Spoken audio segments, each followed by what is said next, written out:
Welcome back, foodies, and if you're new here, don't forget to hit that like button and subscribe for more delicious recipes. We're all about taste adventures here, and today we're diving into a classic dessert, banana pudding. So stay tuned and let's get started. Before we dive into the process, ensure you have all the ingredients ready. First, you'll need 3 ripe bananas, the riper, the sweeter. Then grab a box of vanilla wafer cookies, about 50 should do it. You'll also need 3/4 cup of granulated sugar and half a cup of all-purpose flour. Don't forget the 2 cups of milk and 4 egg yolks. For some extra flavor, you'll need a 1/4 teaspoon of salt and half a teaspoon of pure vanilla extract. Lastly, get hold of some whipped cream for garnishing. Now that's a list to savor.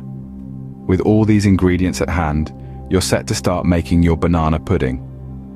Now that we have everything ready, it's time to get cooking.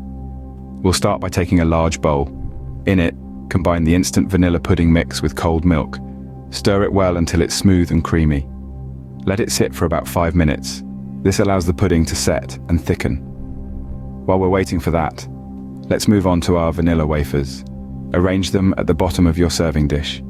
You can use a large bowl, a trifle dish, or even individual cups. It's all up to you. Once the pudding has set, it's time to add the whipped topping. Fold it gently into the pudding until it's well combined. We're looking for a light and fluffy texture here, so be careful not to overmix. Now for the fun part. Slice up some ripe bananas and lay them over the vanilla wafers in the serving dish. Then spread a layer of the pudding mixture over the bananas. Follow this with another layer of wafers, bananas, and pudding, and repeat these steps until all ingredients are used.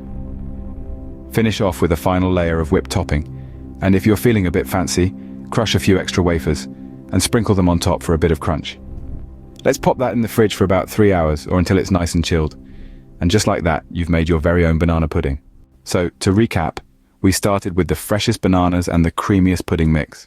We layered them with wafers, baked them to perfection, and ended up with a deliciously sweet banana pudding. It's that simple and honestly, that fun. The real magic, however, is in sharing this delightful dessert with your loved ones. So go ahead, whip up a batch of your own. Thank you for watching, and remember to share your banana pudding creations with us by tagging our channel. Until next time, happy cooking!